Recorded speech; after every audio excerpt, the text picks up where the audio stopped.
Welcome on in. WIP Daily, Joe Giglio with you. Appreciate everyone listening, subscribing, of course, following the podcast and our YouTube feed, 94 WIP. Check it out there. Tucker Bagman will join me in a few minutes as we get set for, opening day. And it is opening day in Major League Baseball, but not here in Philadelphia. Rain, as I drove in with it this morning, is there. Phillies probably made the right call to postpone this thing. So tomorrow, Friday, the Phillies will have their opener against the Atlanta Braves. But it is baseball. Baseball's back. Got my Phillies sweatshirt on. I'm ready to go. Yesterday, I threw out 24 bold predictions for the Phillies. And one of those was that the Phillies are going to win 95 games and win the National League East. And if they're going to reach that ceiling, if they're going to get to that point, well, there's certain X factors that have to go their way or go the other way. And then that will obviously change the way the season goes. But I was thinking about that this morning. X factors, that like the things, the hinge points of this team, the pressure points of this team that will make it go one way or the other. Look, I think the Phillies have a pretty high floor to where as long as their top two pitchers stay healthy, they're going to be a good team, and they're going to be certainly a playoff caliber team. Now, I do think the National League this year, a little bit better, the underbelly. So, are the Phillies a stone cold lock to make the playoffs? I don't know. Probably not. I think they have a very, very good chance. I would put it above 50%, probably 65% to make the playoffs. But that's not it. Like, the goal is to win the World Series, to be a team that can win in the mid-90s and be a team that, really is excellent the way they have been from June on the last year. So how do they get there? I've got 5 X factors that will determine the Phillies season, what they are, how great they could be. Number one, is Trey Turner still great? We had a discussion on the midday show a couple days ago about Trey Turner and whether or not you expect him to be an MVP caliber player. And the spirit of that conversation was really more like top 5 MVP kind of player, top 10 votes. A guy that's a legitimate MVP candidate. I know guys get down ballot MVP votes. If you're like the 10th guy on a ballot, on one of the ballots, maybe you get a point. You know what I mean? But you know what I'm saying when I say this. A legitimate MVP candidate. He wasn't last year. He's had years in his career where he has. And you go to Trey Turner's season last year, and we spent so much time on it on this podcast and on WIP on the air. It was a tale of 2 totally different seasons. The first 4 months, Trey Turner was bad. I mean, he was Freddie Galvis to the plate while leading baseball in errors. I mean, the guy it was atrocious. I mean, that's why they dropped him to 8th in the order. It's why we had conversation about benching him. It's why I said if I had a magic wand and undo the contract in June, because it just looked like this was going to be a disaster. Then August arrived, the ovations happened, and Trey Turner got not red hot, but white hot for 2 months. He finished with respectable numbers, especially considering what he had done to start his Phillies career. Got off to a crazy good start in the playoffs. And then he and the rest of the team kind of sputtered out at the end. And if you look at Trey Turner, you say, well, that's the guy. August, September, he got comfortable, the ovation, then boom, that's a great player. If you look at the guy in the beginning or the totality of the season, you say that's not a great player anymore. That is a good baseball player. It's a productive player, one of the more productive shortstops, but that's not a great player. 26 errors, an OPS that was in the 770s that fell for the 4th straight season. Is Trey Turner still a great player? I think that dictates a lot of how great the Phillies are and how much more help they'll need, maybe when we get to the trade deadline, to go win the World Series. Number 2, in terms of X factors, is there another level to the young Phillies? And I don't mean the rookies. I don't mean a Ryan Kerkering. I don't mean I'll include Johan Rojas. I don't mean those guys. I mean that next wave, not the star level, the next guy. So we know there's the Schwarbers and there's the Harpers and there's the Turners and the Wheelers and the Nolas. They're paid to be stars, Castellanos. But the next guys, Ranger Suarez, Bryson Stott, Alec Boehm, Brandon Marsh, they're all good. They've all established themselves as legitimate major league starters at their positions. Is there another level, though? Is there an all-star level to those guys? Of all of them, I think Ranger does have that in him. We've seen it at times. Ranger Suarez reminds me of the old Yankee and White Sox Orlando Hernandez, El Duque. You could throw him in any scenario and he could succeed. Out of the bullpen, closing a playoff game, obviously, as he did against the Padres in the NLCS, starting, whatever. He's good. But can Ranger harness it to be excellent? We've seen stretches 6, 8, 10 weeks where he's amazing. And then he'll have a bad start or his back will flare up and it's like, yeah, he's good. But it doesn't stay to that level. Can Ranger do that? Could he go to all-star level Alec Bohm, he's steadily gotten better from a below-average offensive player to an average offensive player to a slightly above-average offensive player. Is there another level? Is there a 30-home-run season? Or is this what he is? Brandon Marsh, steadily getting better. Can he take another jump, especially with the plate discipline, on base percentage? And Bryson Stott, of all the offensive guys I just mentioned, he's the one I have the most confidence in. If he can unlock a little bit more plate discipline, walk to go along with his 280 to 300 average, I think a little more power is natural going to come. He goes from the 14 to 15 range, 13 to 16 range in home runs to maybe 20. That's an all-star level second baseman. Can those guys get to another level? Third X factor for this season. Can the bullpen live up to the hype? For all of us who sat through, and I remember sitting through there on the old evening show doing leading off and final out, the Phillies bullpen in 2020 and 2021. For those of us who sat through those games, who sat there, and Tucker will join me in a few minutes, we used to look at the live lines on the betting market when the Phillies would have a lead in the 6th or 7th or 8th inning and their bullpen would come out, because you could watch it in real time flip from they're favored to win this game, they obviously should win the game they're winning, to they're going to lose the game. That's how bad their bullpen was then to where we are now. MLB.com just a couple days ago projected the Phillies as the best and most valuable bullpen in baseball. Now, they have those kind of arms, but will they live up to the hype? Will they be as good, some of them, as they were last year? Like Jeff Hoffman, can he repeat that and build, moving forward in his career off of that kind of out of nowhere season, or is that a one-hit wonder kind of thing? We're going to find out. Jose Alvarado, health permitting, I think has now established himself the last year and a half plus. He's really good. He's figured out where he is in his career. He's dominant. Gregory Soto, everyone tells me about the stuff, but I still see an ERA that's way too high and way too many blowups.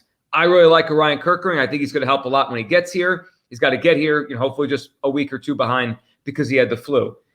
Matt Strom, I was skeptical when they signed him. He was really good last year. Now they gave him a contract extension. There's a lot of depth here. But they did lose Craig Kimbrell, who, for as bad as he was in the playoffs, was a pretty steady guy from, let's say mid-May to mid-August. Craig Kimbrell locked down a lot of games.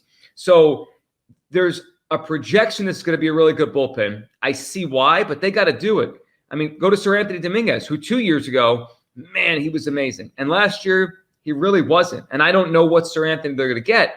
And the other thing to look out for is, where is the help coming from? Last year, the bullpen went to a different level because Jeff Hoffman arrived. And he's here now. So who's going to be this year's Jeff Hoffman? Could be Griff McGarry, who they're making into a reliever in the minors, a guy that was a high pick to be a starter. It really hasn't worked, but the stuff is there. Michael Mercado's a name they traded for from the Rays this spring. Topper said he's a guy. And when baseball parlance, when someone says he's a guy, that means he's a big leaguer, he could play. Mercado's an interesting name with good stuff. And then, it could come from the trade market. I mean, the Phillies could have to go get a relief pitcher, but I see the bones of a really good bullpen. I also see some guys other than Alvarado. It's like, what's there? Like, are we sure about all these guys? Can they live up to the hype? Number 4, will the Phillies finally do the opposite of what they usually do, or at least have done the last couple of years, and actually get off to a hot start? If you look at the Phillies schedule, and I'll pull it up right now, and I've talked a lot about this because I think it's critical that they get off to a really good start. Unlike the last 2 years where the schedule kind of favored the Phillies to get hot in the middle of the summer, and you kind of could look out and say, all right, as long as they don't totally bury themselves, they could figure this out in June. This is not that kind of schedule. In fact, I believe the easiest part of their schedule is in April. So any designs on a big season, any designs on getting off to a good start, sustaining the division, 95 wins, it really means they got to get off to a good start in April. Here's the schedule. We know Atlanta's in town right now. They'll play them for 3. That's obviously really challenging. The Braves, in some people's eyes, are the best team in baseball. But after that, Cincinnati, and Cincinnati has a couple pitchers down to start the season and some injuries to some of their young players. I think they're kind of on the rise, but they might be a way better team in September and August than they are in April. So it's Cincinnati at home. Washington, St. Louis. I think Washington's terrible. St. Louis, I don't think they're a playoff team. Pittsburgh, Colorado, the White Sox at home. You're not going to find much easier of a homestand than that ever. I mean, you're talking about Pittsburgh, who maybe they get a little bit better and they push for 500. Colorado's awful. The White Sox are awful. Then they go to Cincinnati. They go to San Diego. They go to the Angels. They got to win a lot of those games. I mean, the Phillies need to be, I'll just put it out there, they need to be about 10 games over 500 at the end of April if they're serious about winning this division. Quickly, to the other side of this, August, right? Let's say the Phillies will get off to a good start. Well, they're going to need that buffer. August. Here's the schedule. 3 at Seattle, who I think are going to be a playoff team and a very dangerous team. 3 at the Dodgers. 3 at Arizona. That's a 10-game trip to start the 4 at Arizona. 10-game trip to start August. Home for Miami and Washington. All right, that's a little softer underbelly. But then at Atlanta, at Kansas City, and they end it August with 7 games at home against Houston and Atlanta. I mean, that's brutal. Other than Kansas City and Washington and Miami, it's all playoff teams, and a lot of them on the road. That is a brutal August. So it's critical, and I think it could change the whole flow of the season. If the Phillies get off to a good start, perhaps, and this leads to my last one, they are more willing at the trade deadline to push further in. You know, they keep talking about leaving the powder dry. Well, I hope they mean it, because Jordan Montgomery was just signed for $25 million. Phillies didn't want to go that third level of luxury tax. In the last 2 years, they've made decent moves at the deadline. It's helped them. Brandon Marsh, Kyle Gibson, Michael Lorenzen. But there were bigger moves out there the last couple of years. The Phillies avoided. Carlos Rodon 2 years ago. Last year, whether it be a push for a Paul Goldschmidt or an outfield or whatever it is, they kind of piecemeal things together the last 2 trade deadlines. If they get off to a hot start and they're in the division race and they feel like this is the year to go win the World Series, I hope, and I think it's a big X factor, are they willing to push with prospects and money to add the missing piece? Tucker, there's a lot of interesting X factors with this team. What's hitting you the most as we get ready for opening day tomorrow? Yeah, it's something, my biggest thing, and it might be more of a bigger takeaway, but they just need to stay healthy, which is something that a lot of these guys have done. But you kind of look at this roster, and it's getting older. And you look at some of the key players on this team. I mean, Zach Wheeler has dealt with, some issues the last couple of years. Aaron Nola, who has been unbelievably, durable in his time as a Philly. It's also getting a little older, right? And at what point does that durability become less of an asset and more of a, hey, he's got a lot of miles on his arm? And then I look at someone like Kyle Schwarber, who he's going to play DH every day, so that's going to hopefully save his knees. But that's another guy who's dealing with, kind of a lingering long-term issue. Bryce Harper's back is something that, I might worry about down the line. JT Realmuto is a catcher in his 30s who has caught 130 games each of the last 3 years. And all these things add up. And, I wonder if this team has the depth to deal with a big injury or two to some of their higher priced players. If Zach Wheeler goes down, obviously you have Aaron Nola who can take over the top of the rotation, but with Taijuan Walker still down, and we're not necessarily high on Taijuan Walker, but that's one less major league starting pitcher you have, right? And then all of a sudden the back end of your rotation is Sanchez, Turnbull, and Mick Abel, or maybe bullpen games, and you're really rolling out with 2 guys who you feel comfortable starting every 5th day in Suarez and Nola. Or if Nola misses time, same thing with Wheeler and Suarez. And Suarez is a guy who has missed time and has dealt with injury issues. I think that's part of the reason why he's one of the more underrated pitchers in baseball. It is based on the fact that he hasn't really been durable, but he has shown up in the playoffs. I look at this team right now, and part of my optimism for them being great over 162 is they do have guys like Bryce Harper who will be healthy on opening day. They do have Ranger Suarez coming off, his first real spring training in quite a while. But I just think there are a lot of question marks about this team and its depth moving forward that come mid-June, come mid-July, if they're missing a piece or two, they could be really struggling to stay afloat. Well, and then that doesn't even factor in if they need something that's just not effective, like Johan Rojas. If he doesn't hit and they have to go get an outfielder, well, then you got to prioritize, do I go and fix the rotation because I have an injury, or do I fix center field? So that's all part of it.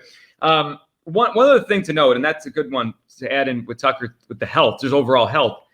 And I mentioned a few minutes ago, the underbelly of the National League got better. Last year, the last 2 teams in the playoffs, now I know Arizona went to the World Series, unfortunately, beat the Phillies. But just to get in, that bar was really low. It was like 83, 84 wins to get in the postseason. I think that bar is way higher this year. So if the Phillies have injuries, like just saying, whatever, they'll win 85, 86, 87. They'll get in. I think it's going to be a more challenging year for the National League wildcard teams to get in. It's why I've talked about the division a lot. I think it's just, you're in. You don't have to worry about anything. But look, the Padres probably are better, even though they lost Soto because they had such a weird year last year. They're probably a little bit better than they were. The Giants got way better on paper than they were a year ago. The Reds could take a jump. The Cubs added Craig Counsell. I mean, a lot of these teams have really pushed. The Diamondbacks went to the World Series, and now they added Jordan Montgomery and Eduardo Rodriguez. I mean, they added some real pieces to a team that was already there. So I think the underbelly of the NL, a little bit more challenging. I could see a scenario where every NL playoff team this year has 88 wins, 89 wins. In the last 2 years, as the Phillies have gone on their runs, that hasn't been the case. It was 87 wins with the Phillies 2 years ago, and last year they got to smack around a Marlins team that didn't belong in the playoffs. They just got there because nobody was decent last year in the NL. This year, a little more challenging. A lot of X factors, so much to watch as the Phillies get ready for the start of their season, opening day on Friday. We'll talk soon on WIP Daily.